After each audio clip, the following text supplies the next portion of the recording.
जय श्री कृष्णा। जय जय श्री राधे। जय जय श्री राधे। करुणामयी श्री राधे के चरणों में कोटि कोटि प्रणाम। आप सभी को मेरा बहुत बहुत प्रेम भरा राधे राधे। मैं आज आपको एक बात बताना चाहती हूँ कि जो भी भक्ति करते हैं उनमें से कुछ भक्तों को अधिकतर संशय होता है कि भगवान मिलेंगे नहीं मिलेंगे, भगवान हैं नहीं हैं, आते हैं नहीं आते हैं। मगर मैं आपको आज ये बताऊं कि भक्त जिस भाव से भी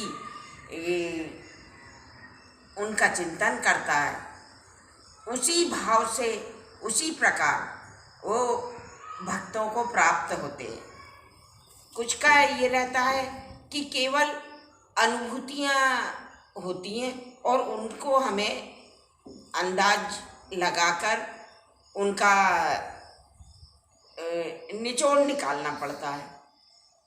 मगर मैं ये कहती हूँ कि जिस भाव से हम भगवान को भजते हैं, भगवान उसी भाव से हमें प्राप्त होते हैं।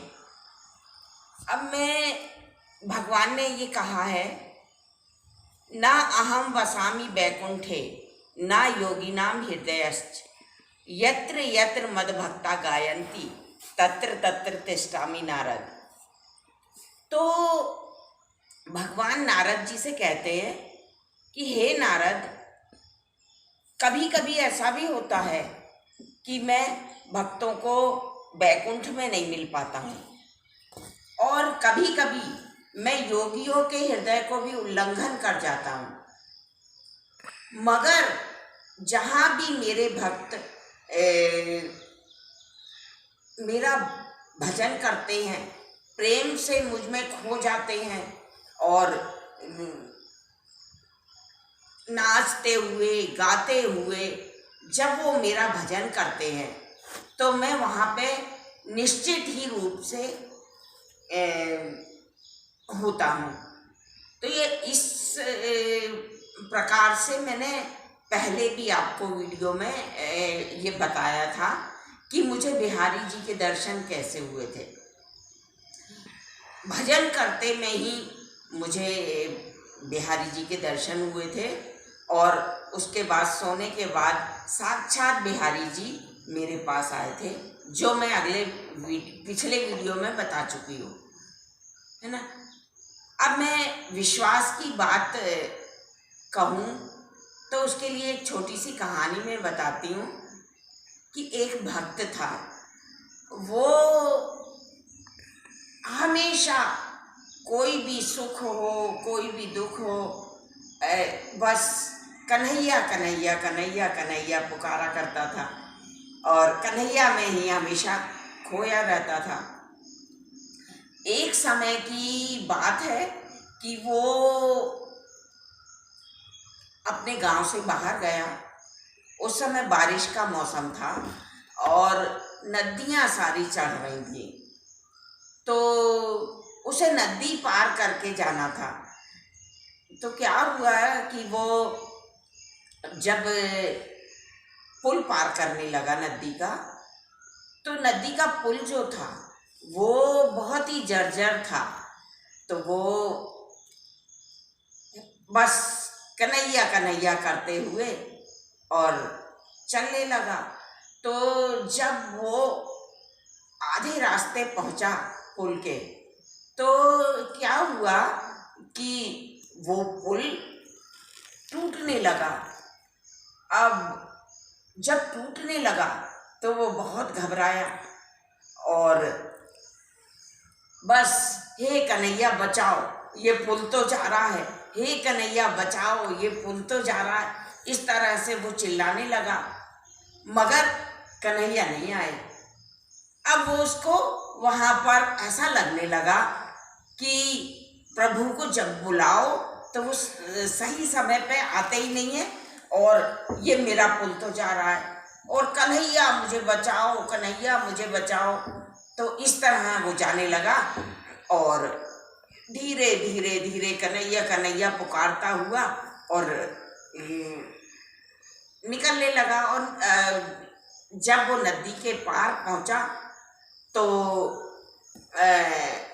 पुल जो था भर भरा के और नीचे गिर गया।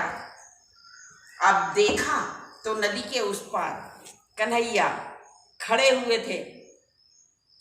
तो उसको ऐसा लगा कि देखो, प्रभु को जब मैंने बुलाया तो वो नहीं आए और अब खड़े हुए हैं। तो वो बोला, कन्हैया मैंने जब आपको इतना पुकारा तो आप नहीं आए और अब आप यहाँ पे खड़े हुए हैं। तो कन्हैया मुस्कुराए और बोले, बेटा मैं इस पुल को पकड़े हुए था, यहाँ से किनारे पर से मैं दूसरी तरफ से पुल को पकड़े हुए था, नहीं तो वो पहले ही गिर जाता। और मुझे मालूम था कि ये पुल गिरने वाला है, इसलिए मैं उसको पकड़े हुए था। तब उसने भक्त ने कहा कि हे प्रभु, आपकी महिमा को तो कोई भी नहीं जान सकता और मुझे क्षमा करें कि मेरे से गलती हुई, मैंने आप पे अविश्वास किया। तो मेरा कहने का मतलब ये है कि भगवान की कभी भी किसी भी बात पे संशय ना किया जाए, अविश्वास ना किया जाए। आप जिस प्रकार से प्रभु को भजेंगे, जिस प्रकार से पुकारेंगे, प्रभु उसी प्रकार से आपके पास आके और आपका प्रत्येक कार्य संभालेंगे। कभी भी मैंने ये अनुभव किया है, मेरा पूरा जीवन कृष्ण भक्ति में गुजरा है और जब जब भी मेरे ऊपर संकट आया, इतने संकट आते हैं कि मैं उसका कोई बयान भी नहीं कर सकती हूँ, मगर किस तरह वो मेरे संकटों से मुझे पार करते हैं जिसका मैं वर्णन नहीं कर सकती। और कभी कभी तो मुझे ऐसा लगता है कि अगर प्रभु की कृपा नहीं होती, अगर प्रभु मेरे साथ नहीं होते तो मेरे जीवन का क्या होता। क्योंकि मैं यानी महसूस करती हूँ इतने बड़े बड़े संकट आते हैं और उससे पार कैसे निकल जाती हूँ मुझे पता ही नहीं चल पाता। तो ये एक मेरा अनुभव है कि जब हम बहुत भयंकर किसी संकट में फंस जाते हैं, हमें चारों तरफ अंधकार दिखता है, चारों तरफ हमें कुछ भी ऐसा नहीं दिखता कि हमें तिनके का भी सहारा है, उस समय प्रभु आके ऐसे निकाल लेते हैं उस संकट से मानो कि कुछ हुआ ही नहीं। और उसी शक्ति को परमात्मा कहते हैं, जो इतने बड़े संकट से इस तरह निकाल लेता है जिसे हम पार होने की सोच भी नहीं सकते। और उस संकट से हमें प्रभु निकालते हैं और फिर हमें महसूस होता है कि नहीं, प्रभु हैं। जब कुछ भी नहीं होता, संसार में कोई भी सहारा नहीं होता है, उस समय प्रभु आके हमारी रक्षा करते हैं। और मेरे ये साक्षात अनुभव हैं। अब मैं एक राधा रानी जी की लीला बताती हूँ कि करुणामयी राधे इतनी कृपालु हैं कि उन जितना कृपालु शायद ही कोई हो ही नहीं सकता।